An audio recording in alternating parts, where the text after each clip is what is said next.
ವಿಶೇಷ ಕಾರ್ಯಕ್ರಮಕ್ಕೆ ಸ್ವಾಗತ. ನಾನು ಹೇಮಕುಮಾರ್. ಇವತ್ತು ಒಬ್ಬ ಸ್ಪೆಷಲ್ ಅತಿಥಿ ನಮ್ಮ ಜೊತೆಗಿದ್ದಾರೆ. ಇವರು 2016ರ ಪ್ರಿನ್ಸೆಸ್ ಆಫ್ ಕರ್ನಾಟಕ ಕಿರೀಟವನ್ನ ಮುಡಿಗೇರಿಸಿಕೊಂಡವರು. ಅಪರಂಜಿ, ನನ್ನರಸಿ ರಾಧೆ, ಅಗ್ನಿ ಸಾಕ್ಷಿ ಹೀಗೆ ಹಲವು ಸೀರಿಯಲ್ಗಳಲ್ಲಿ ನಟಿಸಿ ಸೈ ಎನಿಸಿಕೊಂಡಿದ್ದಾರೆ. ಅವ್ರು ಬೇರೆ ಯಾರು ಅಲ್ಲ, ನಿಮ್ಮೆಲ್ಲರ ಪ್ರೀತಿಯ ಭರ್ಜರಿ ಬ್ಯಾಚುಲರ್ ಅಮೂಲ್ಯ ಗೌಡ. ಬನ್ನಿ ಅವ್ರನ್ನ ಕಾರ್ಯಕ್ರಮಕ್ಕೆ ವೆಲ್ಕಮ್ ಮಾಡೋಣ. ಅಮೂಲ್ಯ ಅವರ ಕಾರ್ಯಕ್ರಮಕ್ಕೆ ಆತ್ಮೀಯವಾದಂತ ಸ್ವಾಗತ. ನಮಸ್ತೆ, ಥ್ಯಾಂಕ್ ಯು. ಹೇಗಿದ್ದೀರಿ? ನಾನ್ ಚೆನ್ನಾಗಿದ್ದೀನಿ, ನೀವು ಹೇಗಿದ್ದೀರಾ? ನಾನು ಕೂಡ ಸೂಪರ್ ಆಗಿ. ಎಲ್ಲಿ ಭರ್ಜರಿ ಬ್ಯಾಚುಲರ್ ಆದ ನಂತರ ಅಮೂಲ್ಯ ಅವರು ಕಾಣಿಸ್ತಾನೆ ಇಲ್ಲ? ಭರ್ಜರಿ ಬ್ಯಾಚುಲರ್ಸ್ ಆದ ನಂತರ ಯಾಕಂದ್ರೆ ನನಗೆ ನಿರ್ದೇಶನದ ಕಡೆಗೆ ಒಲವು ಜಾಸ್ತಿ ಆಗಿದೆ. ಸೊ ಹಾಗಾಗಿ ಐ ಆಮ್ ಡೂಯಿಂಗ್ ಇದು Sanju weds Geetha 2 part 2 associate director ಆಗಿ ಸ್ವಲ್ಪ ಡೈರೆಕ್ಷನ್ ಡಿಪಾರ್ಟ್ಮೆಂಟಲ್ಲಿ ಇದ್ದೀನಿ. ಸೊ ಹಾಗಾಗಿ ಬೇರೆ ಯಾವುದನ್ನು ಅಂದರೆ ತಗೊಳ್ಳೋದಕ್ಕೆ ಟೈಮ್ ಸಿಗ್ತಾ ಇಲ್ಲ, ಸಮಯ ಆಗ್ತಾ ಇಲ್ಲ. ಅಂದ್ರೆ ಅಮೂಲ್ಯ ಅವರು ಓದಿದ್ದು ಏನು ಅಂತ? ನಾನು ಮಾಡಿದ್ದು PU ನಂತರ LLB ಲಾ. ಅದು ಪೂರ್ಣ ಪ್ರಮಾಣದಲ್ಲಿ ಕಂಪ್ಲೀಟ್ ಮಾಡೋಕ್ಕಾಗಿಲ್ಲ. ಬಟ್ ಹೇಳಕ್ಕಂತ ಬಂದರೆ LLB ಅಂತಲೇ ಕನ್ಸಿಡರ್ ಆಗತ್ತೆ. ಹುಟ್ಟೂರು ಮೈಸೂರು. ಅಂದ್ರೆ ಎಷ್ಟು ಲ್ಯಾಂಗ್ವೇಜ್ ಬರುತ್ತೆ ಅಮೂಲ್ಯ ಅವರಿಗೆ? ಕನ್ನಡ, ಇಂಗ್ಲಿಷ್, ಹಿಂದಿ ಸ್ವಲ್ಪ ಸ್ವಲ್ಪ, ತೆಲುಗು ಸ್ವಲ್ಪ ಸ್ವಲ್ಪ, ಎಲ್ಲ ಸ್ವಲ್ಪ ಸ್ವಲ್ಪ. ಒಟ್ಟಿನಲ್ಲಿ ಎಲ್ಲವನ್ನು ಮ್ಯಾನೇಜ್ ಮಾಡ್ತೀರಿ ಅಂತ ಗೊತ್ತಾಯ್ತು. ಮ್ಯಾನೇಜ್ ಮಾಡ್ಬೋದು. ಇತ್ತೀಚೆಗೆ ಆಲ್ಬಮ್ ಸಾಂಗ್ ಅಲ್ಲಿ ಕೂಡ ನಟನೆ ಮಾಡಿದ್ರಿ. ಐ ಥಿಂಕ್ 2020 ಇವ್ರ ಜೊತೆಗೆ ಶಮಂತ್ ಬ್ರೋಗೌಡ ಅವರೊಟ್ಟಿಗೆ ಒಂದು ಮರೆಯಲಾರೆ ಅನ್ನೋ ಒಂದು ಆಲ್ಬಮ್ ಸಾಂಗ್ ಮಾಡಿದ್ದೆ, ಬ್ರೇಕಪ್ ಸಾಂಗ್. ಯಾಕೆ ಆ ಥಾಟ್? ಅದು ಶಮಂತ್ಗೆ ಕೇಳಬೇಕು. Shamanth I think busy is in Lakshmi Baramma serial ಅಲ್ಲಿ ಬಿಸಿ ಇದ್ದಾನೆ ಅವನು. ಲಕ್ಷ್ಮೀ ಬಾರಮ್ಮ ಸೀರಿಯಲ್ ಅಲ್ಲಿ ಬಿಸಿ ಇದ್ದಾನೆ. ಅವನಿಗೆ ಕೇಳಿದ್ರೆ ಬೆಟರ್. ಅವ್ನ ಇಂಟರ್ವ್ಯೂ ಮಾಡಿದಾಗ ನಿಮ್ಗೆ ಅಪ್ರೋಚ್ ಮಾಡಿದಾಗ ನಿಮ್ಗೆ ಏನ್ ಅನ್ಸು ಅಂತ, ಈ ರೀತಿಯ ಸಾಂಗ್ ಇರುತ್ತೆ ಫೀಟಿಂಗ್ ಇರುತ್ತೆ ಅಂತ ಹೇಳಿದಾಗ? ನಾನು ಮೇನ್ಲಿ ಯಾಕೆ ಒಪ್ಕೊಂಡೆ ಅಂದ್ರೆ is my very best friend. ನನಗೆ ಹುಡುಗರು ಫ್ರೆಂಡ್ಸು ತುಂಬ ಕಡಿಮೆ ಜನ, 3 ಮತ್ತೊಂದು ಅಂತ ಹೇಳ್ಬೋದು. ಅದ್ರಲ್ಲಿ is my very childhood friend. ತುಂಬ ಒಂದು 16-17 ವರ್ಷದ ಫ್ರೆಂಡು. ಅದೊಂದು ಬಾಂಡಿಂಗ್. ಓಕೆ, ಫ್ರೆಂಡ್ ಕೇಳಿದಾಗ ಇಲ್ಲ ಅಂತ ಹೆಂಗೆ ಹೇಳೋದು ಅನ್ನೋದೊಂದಿತ್ತು. ಆ್ಯಂಡ್ ಸಾಂಗ್ ತುಂಬ ಚೆನ್ನಾಗಿತ್ತು. ಅವ್ನು ತುಂಬ ಚೆನ್ನಾಗಿ ಹಾಡಿದ್ದ. ಆ್ಯಂಡ್ ಮ್ಯೂಸಿಕ್ ಚೆನ್ನಾಗಿತ್ತು. ಓಕೆ, ಮಾಡೋಣ ಹಾಗೆ ಅಷ್ಟೇ. ಮೈಸೂರಿನಲ್ಲಿ ಎಲ್ಲಿ ಹುಟ್ಟಿದ್ದು? ಸಿದ್ಧಾರ್ಥಲ್ಲಿ. ಬಟ್ ಅಂದ್ರೆ ನಿಮ್ಗೆ ಮೊದಲಿಂದ ಇಂಟ್ರೆಸ್ಟ್ ಇತ್ತ ಅಂದ್ರೆ ಈ ಸಿನಿಮಾ ಇಂಡಸ್ಟ್ರಿಗೆ ಬರಬೇಕು ಅನ್ನೋದಿತ್ತ ಅಥವಾ ಬೇರೆ ಏನಾದ್ರು ಆಲೋಚನೆ ಇತ್ತ? ಇಲ್ಲ, ನನಗೆ ಬರ್ಬೇಕಂತ ಯಾವತ್ತೂ ಬಂದೇ ಇಲ್ಲ ನನಗೆ. And never ever. ಬಟ್ ನಂಗೆ ದೊಡ್ಡ ಮಾಡೆಲ್ ಆಗ್ಬೇಕಂತ ಇತ್ತು. ಅಂದರೆ ನನ್ನ ಹೋರ್ಡಿಂಗ್ಸ್ ಎಲ್ಲ ಕಡೆನೂ ನನ್ನ ದೊಡ್ಡ ಹೋರ್ಡಿಂಗ್ಸ್ ಇರಬೇಕು. ಆ ಚಿಕ್ಕ ವಯಸ್ಸಲ್ಲಿ ಈಗ ನಾವು ಯೂಶ್ವಲ್ ಆಗಿ ಬಸ್ಸಲ್ಲಿ ಟ್ರಾವೆಲ್ ಮಾಡುವಾಗ ನಿಮಗೆ ರೋಡ್ ಸೈಡ್ ತುಂಬ ದೊಡ್ಡ ಹೋರ್ಡಿಂಗ್ಸ್ ಕಾಣಿಸುತ್ತಲ್ಲ, ಅವಾಗೆಲ್ಲ ಪ್ಯಾರಾಗಾನಿ, ಸ್ಲಿಪ್ಪದ್ದು ಅದು ಇದು ಎಲ್ಲ ದೊಡ್ಡ ಹೋರ್ಡಿಂಗ್ಸ್ ಇರೋದು. ಸೊ ನಾನು ಜರ್ನಿ ಮಾಡುವಾಗ ನಾನು ಅನ್ಕೋತಿದ್ದೆ ಅಲ್ಲಿ ಮುಂದೊಂದು ದಿನ ನಾನು ಇರಬೇಕು ಅಂತ. ನಾನು ಆಗಲೇ ಮ್ಯಾನಿಫೆಸ್ಟ್ ಮಾಡ್ಕೊಂಡಿದ್ದೆ. ಬಟ್ ಅದು ಫುಲ್ಫಿಲ್ ಇತ್ತೀಚಿನ ದಿನಗಳಲ್ಲಿ ಆಯಿತು. ನಂದು ದೊಡ್ಡ ಹೋರ್ಡಿಂಗ್ಸ್ ಬಂತು. ಒಂದಷ್ಟು ಜಾಹೀರಾತುಗಳು ಕೊಟ್ಟೆ ನಾನು ಕೆಲವೊಂದು ಜ್ಯುವೆಲರಿ ಶೋರೂಮ್ಸ್ಗೆ. ಸೊ ಹಾಗೆ ಅದ್ರ ಪಡ್ಗೆ ಅದೊಂದು ರೀತಿ ಆಗ್ತಾ ಹೋಯಿತು. And one of my cousin also actor. ನನ್ನ ಕಸಿನ್ ಅಣ್ಣ ಕೂಡ ಆ್ಯಕ್ಟರ್. ಹಾಗಾಗಿ ಅಣ್ಣ ಇದ್ದಿದ್ದರಿಂದ ಅಥವಾ ಅಣ್ಣ ಕರ್ಕೊಂಡು ಬಂದಿದ್ದು ಅಂತ ಅಲ್ಲ, ಅಚಾನಕ್ ಒಂದು ಯಾರೋ ಒಬ್ಬರು ನನಗೆ ತುಂಬ ಗುರುಗಳ ಥರ ಅವರು, ಯಾರೋ ಒಬ್ಬರು ಅಂತ ಹೇಳೋಕ್ಕಾಗಲ್ಲ, ಅವರು ತುಂಬ ಚಿರಪರಿಚಿತ V Manohar uncle, music director. So ಅವ್ರ ಮೂಲಕ ನಾನು ಇಂಡಸ್ಟ್ರಿಗೆ ಬಂದಿದ್ದು. ಬಟ್ ಯಾವತ್ತೂ ನನಗೆ ಪರ್ಸ್ನಲಿ ಇಂಡಸ್ಟ್ರಿಗೆ ಬರ್ಬೇಕನ್ನೋದೇನು ಯಾವತ್ತೂ ಇರಲಿಲ್ಲ ನನಗೆ. ಈ ಸಿನಿಮಾ ಬಿಟ್ಟರೆ ಬೇರೆ ಏನಾಗ್ತಿದ್ರಿ? ಅದು ಏನು ಕನಸನ್ನ ಕಂಡಿದ್ರಿ? ಲಾಯರ್, ಕ್ರಿಮಿನಲ್ ಲಾಯರ್ ಆಗ್ಬೇಕಂತ ಆಸೆ ಇತ್ತು. ಈ ಡಿವೋರ್ಸ್ ಕೇಸಸ್ನೆಲ್ಲ ಅವಾಯ್ಡ್ ಮಾಡಬೇಕು. ಆದಷ್ಟು ಗಂಡ ಹೆಂಡತಿ ಯಾರು ನನ್ನ ಹತ್ರ ಡಿವೋರ್ಸ್ ಅಂತ ಅನ್ಕೊಂಡು ಬಂದರೆ ಒಂದು ಮಾಡಬೇಕು, ಅಥವಾ ನ್ಯಾಯ ಕೊಡಿಸ್ಬೇಕು, ಒಂದು ಮಾಡ್ಬಿಡ್ಬೇಕು. ಇನ್ಸ್ಟೆಡ್ ಆಫ್ ಸಪ್ರೇಟಿಂಗ್ ದೆಮ್, ಬೇರೆ ಮಾಡೋದಕ್ಕಿಂತ ಒಂದು ಮಾಡ್ಬೋದು ಅನ್ನೋದೊಂದು ಇದಿತ್ತು. ಆ್ಯಂಡ್ ಎಷ್ಟೊಂದು ಜನ ಈ ಆಸ್ತಿ ವಿಚಾರಕ್ಕೆಲ್ಲ ಜಗಳ ಮಾಡ್ತಾರಲ್ವ. ಸೊ ಯಾಕೆ ಜಗಳ ಮಾಡಬೇಕು? ಅವ್ರನ್ನೂ ಒಂದು ಮಾಡಿ ಅದೇನಿದೋ ಸಾರ್ಟ್ ಔಟ್ ಮಾಡಿ ಕಳಿಸ್ಬೇಕು. ಅದೇ ಒಣ್ಣಲ್ಲಿ ಫೀಸ್ ತಗೊಳ್ದೇನೆ ಹೆಲ್ಪ್ ಮಾಡಬೇಕು. ಅದಾಗ್ಲಿಲ್ಲ, ಏನ್ ಮಾಡೋದು, ಹಣೆ ಬರ. ಸಂಬಂಧವನ್ನ ಒಂದ್ ಮಾಡ್ಬೇಕು ಅನ್ನೋದು ಅಂತ ನಿಮ್ಮ ಆಲೋಚನೆ ಇತ್ತು. ಓಕೆ, ಅದ್ರ ಮೇಲೆ ಒಂದು ಪ್ರಶ್ನೆ, ಏನ್ ಸಂಬಂಧ ಅಂತಂದ್ರೆ ಏನು? ಸಂಬಂಧ ಅಂದ್ರೆ ಇವಾಗ ಹೆಂಗೆ ನೀವು ಒಂದು ಟೀ ಕಾಫಿ ಮಾಡೋವಾಗ ಎಷ್ಟು ನಿಯಮಿತವಾಗಿ ಒಂದಷ್ಟು ಕಾಫಿ ಪೌಡರ್, ಸಕ್ಕರೆ, ಹಾಲು, ನೀರು ಹೆಂಗೆ ಹಾಕ್ತೀರಾ ಅದೇ ಥರನೇ ಸಂಬಂಧ ಅಂತ ನನಗನ್ಸುತ್ತೆ. ಸೊ ಎಲ್ಲಾನು ನಿಯಮಿತವಾಗಿ ರಿಲೇಷನ್ಶಿಪ್ಪಲ್ಲಿ ಆ ಒಂದು ಸಂಬಂಧದಲ್ಲಿ ಹಾಕಿದಾಗ ಅದೊಂದು ಸಂಬಂಧ ಆಗುತ್ತೆ. ನಾನು ಬಹುಶಃ ನೀವು ಕೇಳಿದ ಕ್ವಶನ್ಗೆ ಅದನ್ನೇ ಹೇಳ್ಕೊಂತೀನಿ. ನನ್ನ ಪ್ರಕಾರ ಏನು ಗೊತ್ತಾ, ಸಂಬಂಧ ಅಂದರೆ ಇದೇ ಥರ ಒಂದು ನಾವು ಹಿಂಗೀಗ ಅಡುಗೆ ಟೀ ಕಾಫಿ ಮಾಡ್ತೀವಿ ಅದೇ ಥರ. ಸೊ ಎಲ್ಲ ಇಂಗ್ರೀಡಿಯೆಂಟ್ಸು ಇರುತ್ತೆ, ಯಾವುದನ್ನು ಎಷ್ಟೆಷ್ಟು ಹಾಕಬೇಕೋ ಅಷ್ಟೆಷ್ಟು ಹಾಕಿದ್ರೆ ಅದು ಒಂದು ಒಳ್ಳೆ ಸಂಬಂಧ ಆಗುತ್ತೆ. ಅಂದರೆ ಹಾನೆಸ್ಟಿ, ಪ್ರೀತಿ, ನಂಬಿಕೆ, ವಿಶ್ವಾಸ ಇಷ್ಟನ್ನು ನಿಯಮಿತವಾಗಿ ಹಾಕಿದಾಗ ಅದೊಂದು ಒಳ್ಳೆ ಅದ್ಭುತವಾದ ಸಂಬಂಧ ಆಗುತ್ತೆ ಅನ್ನೋದು ನನ್ನ ಅಭಿಪ್ರಾಯ. ಓಕೆ, ಸಂಬಂಧ ಆಯಿತು. ಬಟ್ ನಿಮ್ಮ ಪ್ರಕಾರ ಹೊಸ ವರ್ಷ ಅಂತ ಬಂದಾಗ ನೀವೇನು ಅನ್ಕೊಳ್ತೀರಿ? ಏನು ಹೊಸ ವರ್ಷ ಅಂತಂದ್ರೆ ಏನು ನಿಮ್ಮ ಪ್ರಕಾರ? ಹೊಸ ವರ್ಷ ಅನ್ನೋಂಥದ್ದು ನನ್ನ ಪ್ರಕಾರ ಏನು ಗೊತ್ತಾ, ಪ್ರತಿದಿನವೂ ಒಂದೇ, ನಾವು ಅದನ್ನು ಮಾಡ್ಕೊಂಡಿದ್ದೀವಿ. ಅಂದರೆ ಓಕೆ ಇಷ್ಟು ದಿನಗಳಿಗೆ ಇಷ್ಟು ವರ್ಷ, ಒಂದು ವರ್ಷ ಕನ್ಸಿಡರ್ ಆಗುತ್ತೆ ಅನ್ನೋವಂಥದ್ದು. ಬಟ್ ಜನಗಳು ಮಾಡಿರೋ ರೀತಿಲಿ ಯಾರು ಮಾಡಿದ್ರೋ ಗೊತ್ತಿಲ್ಲ ಹೊಸ ವರ್ಷ ಹಳೆ ವರ್ಷ ಅನ್ನೋವಂಥದ್ದು. ಬಟ್ ಒಂದು ಬದಲಾವಣೆ ತಂದ್ಕೊಳ್ಳೋದಕ್ಕೆ ಒಂದು ರೀತಿಯ ಒಂದು ಅವಕಾಶ ಅಂತ ಹೇಳ್ಬೋದು ಈ ಹೊಸ ವರ್ಷ ಅನ್ನೋವಂಥದ್ದು, ಅಥವಾ ಹಳೆ ವರ್ಷ ಮುಗಿದು ಹೊಸ ವರ್ಷ ಶುರು ಆಗುತ್ತೆ ಅನ್ನೋವಂಥದ್ದು. ನನ್ನ ಪ್ರಕಾರ ಯಾವುದೇ ವ್ಯಕ್ತಿಗಾದರೂ ಒಂದು ತಪ್ಪುಗಳನ್ನ ತಿದ್ಕೊಂಡು ಮುಂದೆ ಆ ತಪ್ಪುಗಳನ್ನ ಮಾಡದೇ ಇರೋ ಹಾಗೆ ಬದಲಾವಣೆ ತಗೊಳ್ಳೋದಕ್ಕೆ ಒಂದು ರೀತಿಯ ಒಂದು ಅವಕಾಶ ಅಂತ ಹೇಳ್ಬೋದು. ಹೊಸ ವರ್ಷ ಹೊಸ ಜೀವನ ಅಂತ, ಹೊಸ ಜೀವನ ಅಂತ ಹೇಳ್ಬೋದು. ನಿಮ್ಮ ಪ್ರಕಾರ 2025ಕ್ಕೆ ನಿಮ್ಮ ರೆಸಲ್ಯೂಷನ್ ಏನು? ನಂದೇನು ಬದಲಾವಣೆ ಅಂತ ಇಲ್ಲ, ಯಾಕಂದರೆ ನಾನು ಆ್ಯಸ್ ಯೂಶುವಲ್ ನಂದು ಒಂದಷ್ಟು ರೊಟೀನ್ ಇದೆ, ನಾನು ಅದನ್ನೇ ಮಾಡ್ಕೊಂಡು, ನಾನು ಜಿಮ್ಗೆ ಹೋಗ್ಬೇಕಾ ಜಿಮ್ಗೆ ಹೋಗ್ತೀನಿ, ಡೈಲಿ ಚಾಲೀಸ ಕೇಳಬೇಕು ಚಾಲೀಸ ಕೇಳ್ತೀನಿ, ಡೈಲಿ ಪೂಜೆ ಮಾಡಬೇಕು ಮಾಡ್ತೀನಿ, ಡೈಲಿ ಭಗವದ್ಗೀತೆ ಓದಬೇಕು ಓದ್ತೀನಿ. ಆ ರೊಟೀನ್ ಹಾಗೆ ಇದೆ. ಸೊ ಮುಂದಿನ ವರ್ಷನೂ ಅದು ಅಂದರೆ ಹಾಗೆ ಇರುತ್ತೆ. ಎಕ್ಸ್ಟ್ರಾ ಆ್ಯಡ್ ಆನ್ ಅಂದರೆ ನಾನು ಯೋಗ ಕ್ಲಾಸ್ ಬಿಟ್ಬಿಟ್ಟಿದ್ದೆ, ಅದನ್ನು ಮತ್ತೆ ರೀಕಂಟಿನ್ಯೂ ಮಾಡಬೇಕು ಅಂದ್ಕೊಂಡಿದ್ದೀನಿ. ಮೆಡಿಟೇಷನ್ ಕ್ಲಾಸಸ್ಗೆ ಹೋಗ್ಬೇಕು ಅಂದ್ಕೊಂಡಿದ್ದೀನಿ. ಆ್ಯಂಡ್ ನಾನು ಈಗ ನಿರ್ದೇಶಕಿ ಆಗಬೇಕು ಅಂತ ಅಂದ್ಕೊಂಡಿರೋದ್ರಿಂದ ಒಂದಷ್ಟು ಸ್ಟೋರೀಸ್ ಬರೆದು ಸಾಧ್ಯ ಆದರೆ ಮುಂದಿನ ವರ್ಷನೇ ನನ್ನ ಡೆಬ್ಯೂ ಲಾಂಚ್ ಮಾಡಬೇಕು ಅನ್ನೋ ಥಾಟ್ ಇದೆ. ನೋಡೋಣ, ದೇವರ ಇಚ್ಛೆ ಆಗಲಿ. ಬಟ್ ಈಗ ಮುಂದೆ ಏನು ಅನ್ಕೊಂಡಿದ್ದಾನೆ, ಯಾವ್ಯಾವೆಲ್ಲ ಪ್ರಾಜೆಕ್ಟ್ಗಳಿದ್ದಾವೆ? ಅಂದರೆ ನಿಮಗೆ ಇಷ್ಟವಾಗಿರುವಂಥ ಹೀರೋ, ನಿಮ್ಮ ಕ್ರಶ್ ಅನ್ನೋದು ಇರುತ್ತೆ? ನನಗೆ ಕ್ರಶ್ ಅಂತ ಅನ್ನೋದಕ್ಕಿಂತ ನನಗೆ ತುಂಬ ಇಷ್ಟವಾದಂತಹ, ತುಂಬ ಅಭಿಮಾನ ಇರೋವಂಥದ್ದು, ತುಂಬ ಗೌರವಿಸೋದು ಅದು ದರ್ಶನ್ ಸರ್, ಡಿ ಬಾಸ್. ಅದು ಹೊರತುಪಡಿಸಿ ನನಗೆ ಧ್ರುವ ಅವ್ರು ಕೂಡ ಇಷ್ಟ ಆಗ್ತಾರೆ. ದರ್ಶನ್ ಸರ್ ಆಲ್ ಟೈಮ್ ಅಂದರೆ one and only favourite. Why Dhruva Sarja ಅಂತ ಅಂದರೆ ನಂದೊಂದು ಒಲವ ಘಮ್ಮವು ಆಲ್ಬಮ್ ಸಾಂಗ್ನ ಅವರೇ ರಿಲೀಸ್ ಮಾಡಿದ್ದು. ಅಂದರೆ ನಮ್ಮ ಟೀಮ್ ಹೋಗಿ ಅಪ್ರೋಚ್ ಮಾಡಿದಾಗ, ಅಂದರೆ ನಿಮಗೆ ರೋಲ್ ಮಾಡಲ್ ದರ್ಶನ ಅಂತ? ಇಲ್ಲ, ರೋಲ್ ಮಾಡೆಲ್ ಅಂತ ನಾನು ಹೇಳಕ್ಕೆ ಇಷ್ಟಪಡಲ್ಲ. ನಾನು ಯಾವತ್ತೂ ಯಾರನ್ನೂ ರೋಲ್ ಮಾಡೆಲ್ ಅಂತ ತಗೊಂಡೇ ಇಲ್ಲ. ಅಂದರೆ ಇಷ್ಟ ಆ್ಯಸ್ ಈಗ ನಿಮಗೆ ಫೇವ್ರೆಟ್ ಪರ್ಸನ್, ಫೇವ್ರೆಟ್ ಆ್ಯಕ್ಟರ್ ಅಂತ ಇರ್ತಾರೆ ಗೊತ್ತಾ ಇಂಡಸ್ಟ್ರಿಲಿ. ಸೊ ಅದು ನನಗೆ Darshan sir, Rachita ma'am and Ramya ಅವರು, Sandalwood queen and Sandalwood dimple queen, Rachita Ram and Ramya ಅವರು ಆ್ಯಂಡ್ ದರ್ಶನ್ ಸರ್, ಆ ಥರ. ದರ್ಶನ್ ಕೊಲೆ ಪ್ರಕರಣದಲ್ಲಿ ಒಳಗಡೆ ಹೋಗ್ತಾರೆ, ಅವಾಗ ಏನ್ ಅನ್ಸುತ್ತೆ ನಿಮಗೆ? ಅವಾಗ ಏನ್ ಅನ್ನಿಸ್ದು, ನನಗೆ ಆಕ್ಚುಲಿ ಮೈಂಡ್ ಬ್ಲಾಂಕ್ ಆಗೋಯ್ತು. ಈಗ ನಿಮ್ಮ ಫೇವ್ರೆಟ್ ಪರ್ಸನ್, ನೀವು ಇಷ್ಟಪಡೋರು ಯಾರೋ ಕಷ್ಟದಲ್ಲಿ ಸಿಗಾಕೊಂಡಾಗ ನಿಮ್ಗೂ ಒಂಥರ ಎಲ್ಲೋ ಒಳಗಡೆ ಒಂಥರ ತೊಳ್ಳಾಟ ಆಗ್ತಿರುತ್ತೆ, ಒಂಥರ ಸೊ ಏನಪ್ಪ ಹಿಂಗೆಲ್ಲ ಆಗೋಯ್ತಾ ಅಂತ ಅಲ್ವಾ. ನಮ್ಗೆ ಆಗ್ಬೇಕಂತ ಅಲ್ಲ, ನಾವಿಷ್ಟ ಜೆನ್ಯೂನ್ ಆಗಿ ಒಬ್ರನ್ನ ಇಷ್ಟಪಡ್ತೀವಿ ಅಂದಾಗ ಅವ್ರು ಏನೋ ಕಷ್ಟದಲ್ಲಿ ಸಿಲ್ಕೊಂಡಿದ್ದಾರೆ, ಏನೋ ಆಗಿದೆ ಅವ್ರಿಗೆ ಅಂದಾಗ ನಮಗೂ ನೋವು ಆಗೋದು ಸಹಜ. ನನಗೂ ತುಂಬ ನೋವಾಯಿತು. ಆಮೇಲೆ ಇದೆಲ್ಲ ಯಾಕೆ ಬೇಕಾಗಿತ್ತು ಅನ್ನೋ ಒಂದು ಕ್ವೆಶನ್ ಮಾರ್ಕ್ ಕೂಡ ಬಂತು. ಬಟ್ ಒಂದು ಹುಡುಗಿ ಪರವಾಗಿ ಹೋಗಿದ್ದಾರೆ, ಅವ್ರ ಸ್ನೇಹಿತೆ ಪರವಾಗಿ ಹೋಗಿದ್ದಾರೆ. ಓಕೆ, ಅಲ್ಲಿ ಏನೋ ಅಚಾನಕ್ಕಾಗಿ ಏನೋ ನಡೆದಿಲ್ವೋ ನಾನು ನೋಡಿಲ್ಲ. ನೀವು ನೋಡಿದಿರಾ? ನಾನು ನೋಡಿಲ್ಲ, ನೀವು ನೋಡಿಲ್ಲ, ಯಾರು ನೋಡಿಲ್ಲ, ಅವ್ರಿಗೆ ಗೊತ್ತು. ಸೊ ಹಾಗಾಗಿ ಅದು ಬಂತು ಯಾಕಿದು ಅಂತ.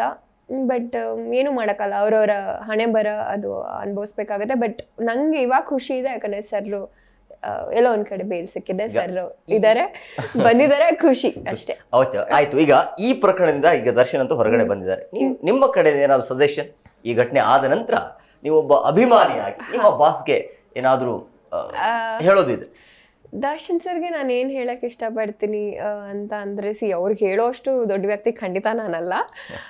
ಆದರೆ ನೀವು ಹೇಳ್ದಂಗೆ ಆ್ಯಸ್ ಎ ಅಭಿಮಾನಿ, ಆ್ಯಸ್ ಎ ಫ್ಯಾನ್ ನಾನು ಕೇಳ್ಕೊಳ್ಳೋದೇನೆಂದರೆ, ಸರ್ ನಿಮಗೋಸ್ಕರ ಬಹಳಷ್ಟು ಸಾಕಷ್ಟು ಕೋಟ್ಯಾಂತರ ಅಭಿಮಾನಿಗಳು ನಿಮ್ಮ ಸಿನಿಮಾಗಳು ನೋಡೋದಕ್ಕೆ ಕಾಯ್ತಾ ಇದ್ದಾರೆ. ಆ್ಯಂಡ್ ಎಷ್ಟೊಂದು ಟೆಕ್ನಿಷಿಯನ್ಸು ನಿಮ್ಮ ಸಿನಿಮಾಗಳು ನೀವು ಮಾಡೋದ್ರಿಂದನೇ ಅವ್ರಿಗೆ ಜೀವನ ಸಿಗೋ ಅಂಥದ್ದು ಇರುತ್ತೆ. ಸೊ ನನಗೆ ಗೊತ್ತು ನೀವು ಯಾವುದೇ ಕಾರಣಕ್ಕೂ ಯಾವ ತಪ್ಪು ಬೇಕು ಅಂತ ಮಾಡಿರಲ್ಲ, ಅಥವಾ ಮಾಡೋಷ್ಟು ಕೆಟ್ಟವರು ನೀವಲ್ಲ. ಸೊ ಮುಂದೆ ನನ್ನ ಪ್ರಕಾರ ಯಾರ ಸಹಾಯಕ್ಕೂ ಹೋಗಲೇಬೇಡಿ ಅಂತ ನಾನು ಹೇಳಕ್ಕೆ ಇಷ್ಟಪಡ್ತೀನಿ. ಒಬ್ರಿಗೆ ಸಹಾಯ ಮಾಡಕ್ಕೆ ಹೋದ್ರೇ ಅಲ್ಲ ನಾವು ಸಿಗಾಕೊಳ್ಳುವಂಥದ್ದು ಅಥವಾ ನಮ್ಮನ್ನ ತಗ್ಲಾಕ್ಸೋ ಅಂಥದ್ದು. ಸೊ ಸರ್ ನೀವು ಆರಾಮಾಗಿರಿ ಸರ್ ಅಂತ ಹೇಳ್ತೀನಿ. ನಿಮ್ಮ ಪಾಡ ನೀವು ಬಿಂದಾಸಾಗಿರಿ ಅಷ್ಟೇ. ನೀವಾಯ್ತು ನಿಮ್ಮ ಹೆಂಡತಿ ಮಕ್ಕಳು ಅಷ್ಟೇ ಇರಿ. ಥರ್ಡ್ ಪರ್ಸನ್ ಬೇಡವೇ ಬೇಡ ಲೈಫಲ್ಲಿ. ಅರ್ಥ ಆಗಿದೆ. ಅಮೂಲ್ಯ ಗೌಡ ಅವರಿಗೆ ಎಷ್ಟು ಪ್ರಪೋಸಲ್ ಬಂದಿದೆ ಇಲ್ಲಿಯ ತನಕ? ಅದು ಆ್ಯಕ್ಚುಲಿ ನಿಮಗೂ ನಗು ಬರ್ಬೋದು. ನಾನು ಅವಾಗಿಂದನೇ ಕೌಂಟ್ ಮಾಡಿ ಇಟ್ಕೊಂಡಿದ್ದೀನಿ. ಅದೊಂದು ನಂಗೆ ಬ್ಯಾಡ್ ಹ್ಯಾಬಿಟ್ ಇತ್ತು ಅವಾಗ, ತುಂಬ ಚಿಕ್ಕವಳಿದ್ದಾಗ, ಅಂದರೆ ನಾನು PU ಇದ್ದಾಗ. ನನಗೆ ಆಲ್ಮೋಸ್ಟ್ 7th ಸ್ಟ್ಯಾಂಡರ್ಡಿಂದ ಕೌಂಟ್ ಮಾಡಿಕೊಂಡ್ರೆ ನಂಗೆ ಅರೌಂಡ್ 85-90 ಒಳಗಡೆ. ನಿಜ ಇದೆ, ನಾನು ಸುಳ್ಳು ಹೇಳ್ತಿಲ್ಲ, ಪ್ರಾಮಿಸ್. ನಾನು ಎಲ್ಲ ಚಿಕ್ಕದು ಎಲ್ಲಾನು ಕೌಂಟ್ ಮಾಡಿ ಇಟ್ಕೊಂಡಿದ್ದೀನಿ. 85. ಯಾರಿಗೂ ಒಪ್ಪಿಗೆ ಕೊಡ್ಲಿಲ್ವಾ? ಇಲ್ಲ. 85 ಜನ ಯಾರು ಸರಿ ಇರ್ಲಿಲ್ವಾ ಹೇಗೆ? 85 ಜನ ಅದೆಲ್ಲ ಆಕರ್ಷಣೆಯಿಂದ ಬಂದಂತಹ ಪ್ರಪೋಸಲ್ಸ್ ಅನ್ಸುತ್ತೆ. ಮನ್ಸಿಂದ ಬರೋ ಅಂಥದ್ದು ಬೇರೆ. ಅಂದ್ರೆ ನೋಡಿ ಹುಡುಗಿ ಚೆನ್ನಾಗಿದ್ದಾಳೆ, ಮುದ್ದಾಗಿದ್ದಾಳೆ, ಆ ಥರ ಬರೋದು ಬೇರೆ. ಅಂದ್ರೆ ಒಳಗಡೆಯಿಂದ ಬರುತ್ತೆ ಗೊತ್ತಾ ಆ ಪ್ರೀತಿ. ಅಂದ್ರೆ ಬಾಹ್ಯ ನೋಟ ಅಲ್ದಿರ ಒಳನೋಟ ಅಂತ ಒಂದಿರುತ್ತೆ ನನ್ನ ಪ್ರಕಾರ. ಅದರಿಂದ ಬರೋ ಪ್ರೀತಿ ಫಾರ್ ಎವರ್ ಇರುತ್ತೆ. ಬರೀ ಅಂದರೆ ಹೊರಗಿನ ಸೌಂದರ್ಯ ನೋಡ್ಕೊಂಡು ಬರೋ ಅಂಥದ್ದು ಲಾಂಗ್ ಲಾಸ್ಟಿಂಗ್ ಇರಲ್ಲ. ಸೊ ನಾನು ಅದಕ್ಕೆ ಪ್ರಚೋದನೆ ಕೊಡಲ್ಲ. ಈ 85 ಜನರ ಪೈಕಿ ನಿಮಗೆ ಕೆಡದಾಗಿ ಪ್ರಪೋಸ್ ಮಾಡಿದವರು ಏನಾದರೂ ಉದಾಹರಣೆ ಇದೆ? ಅಂದ್ರೆ ಇದಕ್ಕೆ ಇಷ್ಟನೇ ಇರಲಿಲ್ಲ ಆ ಥರ ಪ್ರಪೋಸ್ ಮಾಡಿಬಿಟ್ರು, ಮತ್ತೆ ಒಬ್ರು ಚೆನ್ನಾಗಿ ಪ್ರಪೋಸ್ ಮಾಡಿದ್ರು ಬಟ್ ನನಗೆ ಇಷ್ಟ ಇರಲಿಲ್ಲ, ಆ ಒಂದು 2 ಘಟನೆ ಹೇಳೋದು? ಒಬ್ಬ ಒಂದು ನಾನು ಮುಂಚೆ ಆ್ಯಂಕರಿಂಗ್ ಮಾಡ್ತಿದ್ದೆ ಎಲ್ಲ ಲೋಕಲ್ ಚಾನಲ್ಸಲ್ಲಿ ಬೆಂಗಳೂರಲ್ಲಿರೋ. I don't want to mention because this also channel. Almost ಎಲ್ಲ ಸೆಮಿ ಸ್ಯಾಟಲೈಟ್ ಲೋಕಲ್ ಚಾನಲ್ಸಲ್ಲಿ I was on anchor before, ಮುಂಚೆ 2016ಇಂದ. ಸೊ ಆಗ ಒಂದು ಚಾನಲಲ್ಲಿ ಅದು ಸ್ವಲ್ಪ ಹೆಸರುವಾಸಿಯಾಗಿದ್ದಂಥ ಚಾನೆಲ್. ಅಲ್ಲಿ ನಾನು ಡೈಲಿ ಶುಭೋದಯ ಅಂತ ಒಂದು ಪ್ರೋಗ್ರಾಮ್ ಮಾಡ್ತಿದ್ದೆ. ಇಟ್ಸ್ ಲೈಕ್ ಕಾಲ್ ಮಾಡ್ತಾರೆ, ಸಾಂಗ್ ಹಾಕೋದು, ಒಂದು ಟಾಪಿಕ್ ಇಟ್ಕೊಂಡು ಮಾತಾಡೋ ಅಂಥದ್ದು, ಆ ಥರದ್ದು ಒಂದು ಶೋ. ಡೈಲಿ ನನಗೆ ಒಂದು ಹುಡುಗ ಕಾಲ್ ಮಾಡ್ತಾ ಇದ್ದ. ಅವ್ನಿಗೆ ಅದು ಹೆಂಗೆ ಕನೆಕ್ಟ್ ಆಗ್ತಿತ್ತು, ಇದು ಇಟ್ಸ್ ಅರೌಂಡ್ 2015-16 ಆ ಆಸುಪಾಸಲ್ಲಿ. ಡೈಲಿ 1 hour ನಂದು ಶೋ ಇರ್ತಿತ್ತು. ಸೊ ಡೈಲಿ ಕಾಲ್ ಮಾಡ್ತಿದ್ದ. ನನಗೆ ಇವಾಗ್ಲೂ ಅದು ನನಗೆ ನಂಬಕ್ಕೆ ಅಸಾಧ್ಯ. ಬಿಕಾಸ್ ಅವ್ನ ಕಾಲ್ ಎಷ್ಟು ಜನ ಕಾಲ್ ಮಾಡ್ತಿದ್ರು ಕನೆಕ್ಟ್ ಆಗಲ್ಲ ಅಂತಾರೆ. ನಿಮ್ಗೆ ಗೊತ್ತು, ಲೈವ್ ಚಾನಲ್ಸ್ ಯೂಶಲಿ ಕನೆಕ್ಟ್ ಆಗೋದು ತುಂಬ ಕಷ್ಟ. ನಮಗೆ ಮಾತ್ರ ದಿನ ಕನೆಕ್ಟ್ ಆಗ್ತಿತ್ತು. ಟೈಮ್ ಸ್ವಲ್ಪ ವೇರಿ ಆದ್ರೂ ಐದರ್ ಶುರುಲಿ ಅಥವಾ ಮಿಡ್ಡಲ್ಲಿ ಅಥವಾ ಎಂಡಲ್ಲಿ ಅವ್ನ ಕಾಲ್ ಬಂದೇ ಬರ್ತಿತ್ತು ರೆಗ್ಯುಲರ್. ಹಾಗೆ ಚೆನ್ನಾಗೇ ಮಾತಾಡ್ತಿದ್ದ. One fine day I think ನಾನು ಚಾನಲ್ಗೆ ಸೇರಿ 3 months ಆದ ನಂತರ ಆ್ಯಕ್ಚುಲಿ ಗಿಫ್ಟ್ ಕೂಡ ಕಳಿಸ್ತಿದ್ದ ನಂಗೆ ಇನ್ ಬಿಟ್ವೀನ್. ನಾನು ಚಾನಲ್ಗೆ ಯಾರು ಅವ್ನ ಮುಖ ನಂಗೆ ಇದುವರೆಗೂ ಗೊತ್ತಿಲ್ಲ. ಗಿಫ್ಟ್ಗಳು ಕೂಡ ಕಳಿಸ್ತಿದ್ದ. ನಾನು ಒಬ್ಳಿಗೆ ನಾನು ಓನ್ಲಿ 1 ಆ್ಯಂಕರ್ ಗಿಫ್ಟ್ಸ್ನ ತೊಗೋತಾ ಇದ್ದಿದ್ದು, ಚಾಕ್ಲೇಟ್ಸು ಗಿಫ್ಟ್ಸು ಅವ್ನು ಪ್ರತಿ ಸಲ ಕಳಿಸ್ತಾನೆ ಇದ್ದ. ನಾನು ಒಬ್ಳೆ. ನನಗೆ ತುಂಬ ಖುಷಿಯಾಗಿದೆ ಇನಿಷಿಯಲಿ, ಯಾರೋ ಇಷ್ಟೆಲ್ಲ ಗಿಫ್ಟ್ಸ್ ಕಳಿಸ್ತಾರಲ್ಲಪ್ಪ, ಪರವಾಗಿಲ್ಲ, ನಾನು ಮುಂದೆ ಏನೋ ಆಗ್ತೀನಿ ಅನ್ಸುತ್ತೆ. ಈ ಥರ ಇಷ್ಟಪಡೋ, ಯಾಕೆ ಯೂಶಲಿ ಇಷ್ಟಪಡೋದು ಬೇರೆ, ಇಷ್ಟಪಟ್ಟು ದುಡ್ಡು ಖರ್ಚು ಮಾಡಿ ಕೊಡೋ ಅಂಥದ್ದು ಬೇರೆ. ಈ ಕಾಲದಲ್ಲಿ ಎಲ್ಲ ಜುಗ್ರೆ, ಅವ್ರದ್ದೇ ಖರ್ಚುಗಳಿರುತ್ತೆ. ಸೊ ಇವನು ಯಾರು ಇಷ್ಟೆಲ್ಲ. ಆಮೇಲೆ ಅವ್ನು ಕಾಲೇಜ್ ಸ್ಟೂಡೆಂಟ್ ಥರನೇ ಅನಿಸ್ತಿದ್ದ ನನಗೆ ಅಲ್ವಾ. ಪಾಪ ಅವ್ನ ಪಾಕೆಟ್ ಮನಿ ಎಲ್ಲ ನನಗೆ ಏನಕ್ಕೆ ಸ್ಪೆಂಡ್ ಮಾಡಬೇಕು ಅನ್ನೋದು ಇರ್ತಿತ್ತು ನನಗೆ. ಸೊ ಒಂದ್ಸರಿ ಏನು ಮಾಡ್ದೆ, ಆಫ್ಟರ್ 3 months ಅವ್ನು ನನಗೆ ಕಾಲ್ ಮಾಡ್ದೆ. ನಾನು ಹಂಗೆ ಟಾಪಿಕ್ ಬಗ್ಗೆ ಹೇಳಿದೆ. ಗೊತ್ತಿತ್ತಲ್ಲ ಡೈಲಿ ಮಾತಾಡೋದ್ರಿಂದ ಅಂದರೆ ಅದೊಂದು ಬಾಂಡಿಂಗ್ ಇರ್ತಿತ್ತು. ನಾನು ಆರಾಮಾಗೆ ಮಾತಾಡಿದೆ ಅವರೊಟ್ಟಿಗೆ. ಸಡನ್ನಾಗಿ ಐ ಲವ್ ಯು ಅಂದ್ಬಿಟ್ರೆ ಅವ್ರು ನನಗೆ ಕಾಲಲ್ಲಿ, ಲೈವ್ ಅಲ್ಲಿ. ಅದು satellite channel, all over Karnataka ನೋಡ್ತಿರ್ತಾರೆ ಎಲ್ಲ ಊರಲ್ಲೂ. ನನಗೆ ನಮ್ಮ ಮನೇಲೂ ನೋಡ್ತಿರ್ತಾರೆ ನನ್ನ ಕಸಿನ್ಸ್ ಅವರು. ನನಗೆ ಏನು ಹೇಳಬೇಕು ಗೊತ್ತಾಗಿಲ್ಲ. ಐ ಲವ್ ಯು ಅಂದ್ಬಿಟ್ರೆ ನಾನು ಏನು ಹೇಳಿ ಲೈವ್ ಅಲ್ಲಿ ಅಲ್ವಾ. ಸಡನ್ ಆಗಿ ಈಗ ನಿಮ್ಗೆ ಯಾರೋ ಐ ಲವ್ ಯು ಅಂದ್ಬಿಟ್ರೆ ನೀವು ಹೆಂಗೆ ರಿಯಾಕ್ಟ್ ಮಾಡ್ತೀರಾ, ಆ ಥರ ಒಂದು ಪರಿಸ್ಥಿತಿ. ಸೊ ನಾನು ಈ ಕಡೆ ಕಟ್ ಮಾಡಿ ಅನ್ನೋಕ್ಕೂ, ರೆಕಾರ್ಡಿಂಗ್ ಆದ್ರೆ ಎಡಿಟ್ ಮಾಡ್ಬೋದು, ಲೈವ್ ಮಾತಾಡೋಕ್ಕೂ ಆಗಲ್ಲ. ನಾನು ಹೇಳ್ತಾ ಇದ್ದೀನಿ, ಕಾಲ್ ಎಲ್ಲ ಕನೆಕ್ಟ್ ಮಾಡ್ತಾರಲ್ಲ, ಹೆಂಗಂದ್ರೆ ನಾನು ಇಲ್ಲಿರ್ತೀನಿ ಅಂದ್ರೆ ಅವ್ರು ಅಲ್ಲಿರ್ತಾರೆ. ಹಾಗೆ ಹಿಂಗೆ ಡೈವರ್ಟ್ ಆಗಿ ಕಟ್ ಮಾಡು ಅಂತ ಹೇಳ್ತಾ ಇದ್ದೀನಿ. ಅವನಿಗೂ ನಂಗೂ ಆಗ್ತಿರ್ಲಿಲ್ಲ. ಅವ್ನು ಮಜಾ ತಗೋತಿದ್ದಾನೆ, ಏನಕ್ಕೆ ಕಟ್ ಮಾಡಲ್ಲ ಅಂತ. ನನ್ನ ಫೋನು ನನ್ನ ಮುಂದೆನೇ ಇರುತ್ತೆ, ಬಟ್ ನಾನು ಕಟ್ ಮಾಡೋ ಹಾಗಿಲ್ಲ, ರೂಲ್ಸ್ ಅದು. ಈ ಕಡೆ ನಾನು ಕಟ್ ಮಾಡೋಂಗಿಲ್ಲ, ಆ ಕಡೆ ಅವರು ಕಟ್ ಮಾಡ್ತಿಲ್ಲ. ಇವನು ಐ ಲವ್ ಯು ಹೇಳ್ತಾನೆ. ನಾನು ಆನ್ಸರ್ ಹೇಳಿ ನನಗೆ ಇಲ್ಲ, ನೀವು ಟಾಪಿಕ್ ಬಗ್ಗೆ ಮಾತಾಡಿ, ಇದಲ್ಲ ಟಾಪಿಕ್ ಅಂತ ನಾನು ಡೈವರ್ಟ್ ಮಾಡೋಷ್ಟು ಮಾಡ್ತಿದ್ದೀನಿ. ಅಂದರೆ ಅದು ಅವ್ನು ಇದೇ ಆಗ್ತಿಲ್ಲ, ಮಾತೇ ಕೇಳ್ತಿಲ್ಲ. ನಾನು ಏನು ಮಾಡಿದೆ, ಮೆತ್ತಗೆ ನಾನೇ ಇಲ್ಲಿ ಕಟ್ ಮಾಡಿಬಿಟ್ಟೆ. ಆಮೇಲೆ ನಾನು ಬೈಸ್ಕೊಂಡೆ ಹೆಡ್ ಹತ್ರ, that is something else. Cut ಮಾಡಿದೆ, ಅಲ್ಲಿ ಕಟ್ ಆಯಿತು. ಆಮೇಲೆ ಅದು ಸ್ವಲ್ಪ ನನಗೆ ಅದು ಏನಂತಾರೆ ಕ್ಲೀಶೆ ಅನ್ನಿಸ್ತು.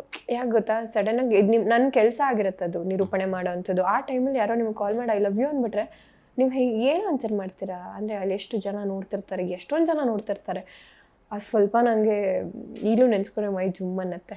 ಅದು ಸ್ವಲ್ಪ ಕೆಟ್ಟದಾಗಿತ್ತು ಅನಿಸ್ತು ನನಗೆ. ಲೈವಲ್ಲಿ ಪ್ರಪೋಸ್ ಮಾಡಿದ್ದಂತ ಇಷ್ಟ ಆಗಿದ್ದು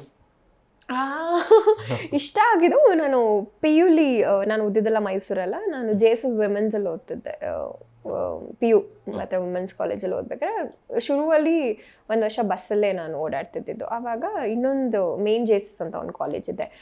ಇದು ಬಂದು ಊಟಿ ರೋಡ್ ಅಂತ, ಮೈಸೂರು ಹತ್ರ ಊಟಿ ರೋಡ್ ಅಂತ ಒಂದು ಏರಿಯಾ ಇದೆ. ಅಲ್ಲಿ ಮೇನ್ JSS ಅಂತ ಒಂದು ಕಾಲೇಜ್ ಇದೆ. That is JSS but ಕೋಯೆಟ್.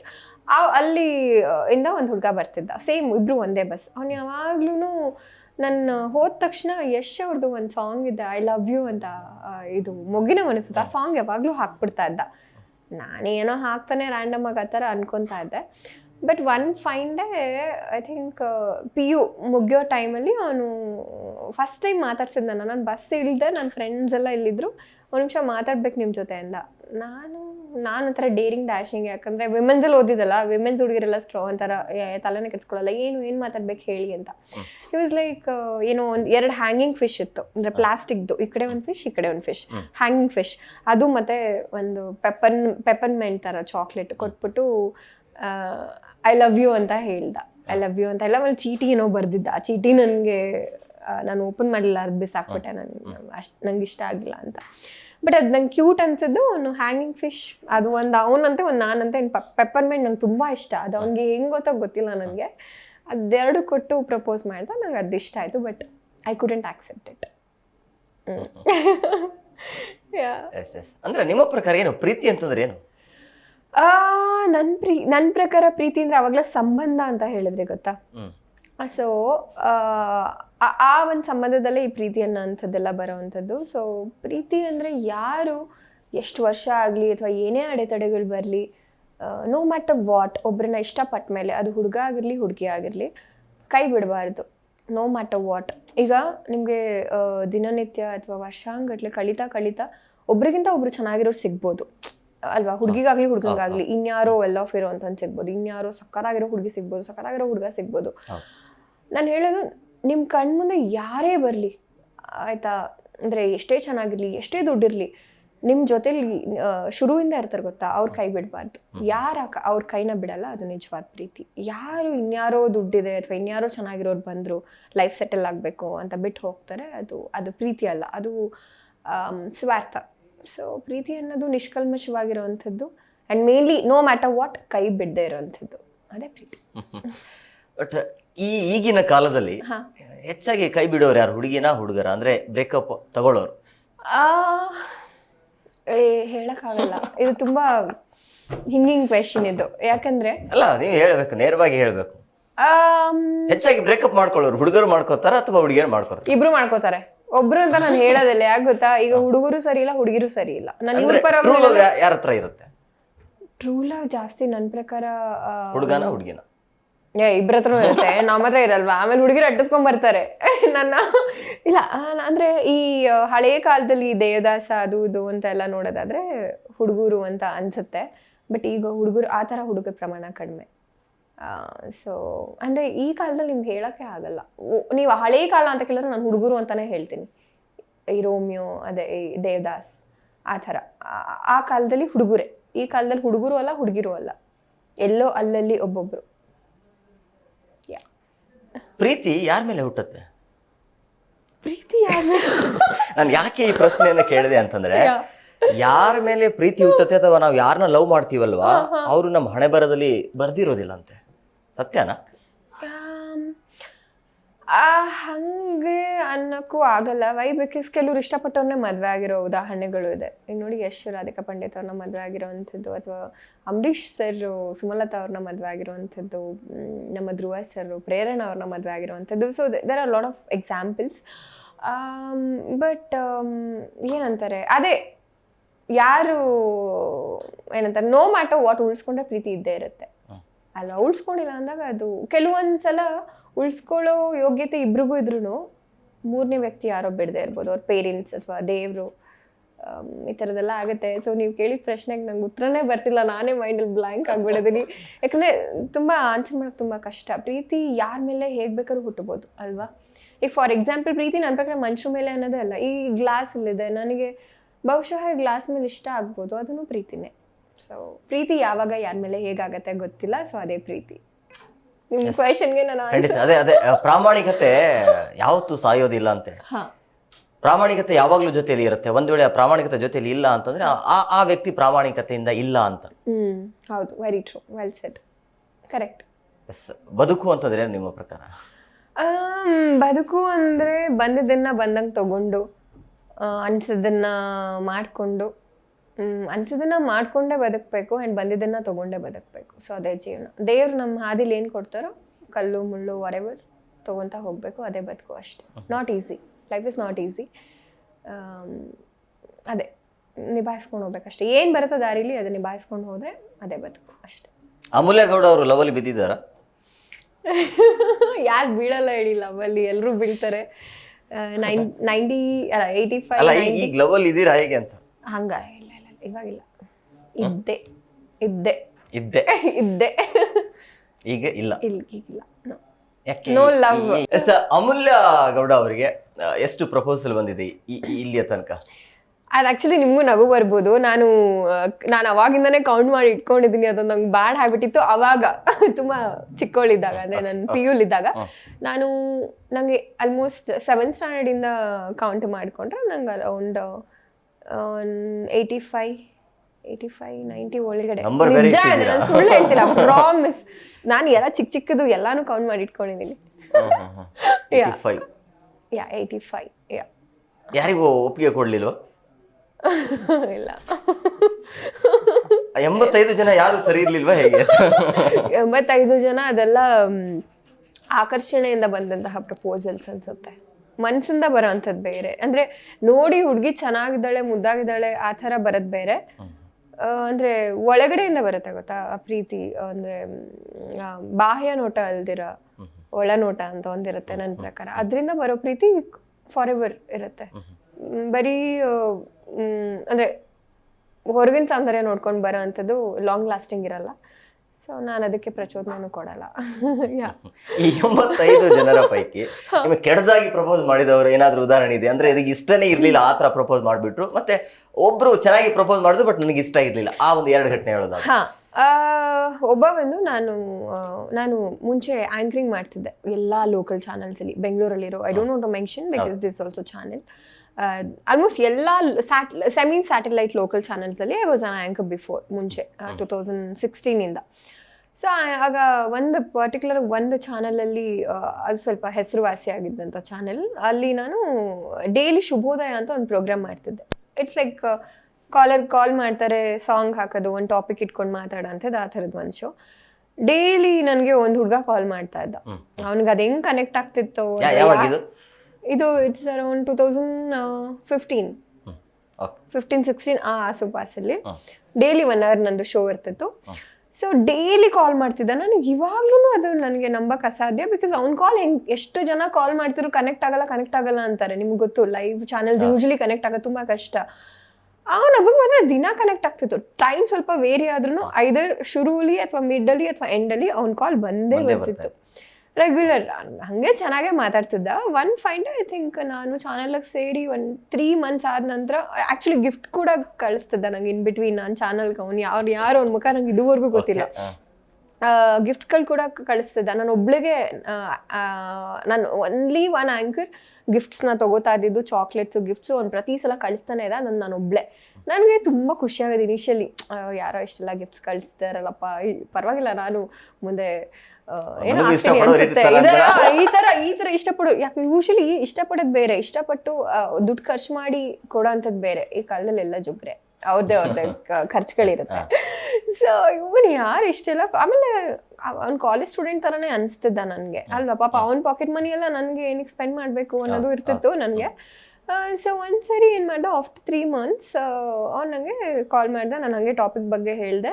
ಗೊತ್ತಿತ್ತಲ್ಲ daily ಮಾತಾಡೋದ್ರಿಂದ ಅಂದರೆ ಅದೊಂದು ಬಾಂಡಿಂಗ್ ಇರ್ತಿತ್ತು. ನಾನು ಆರಾಮಾಗೆ ಮಾತಾಡಿದೆ ಅವರೊಟ್ಟಿಗೆ.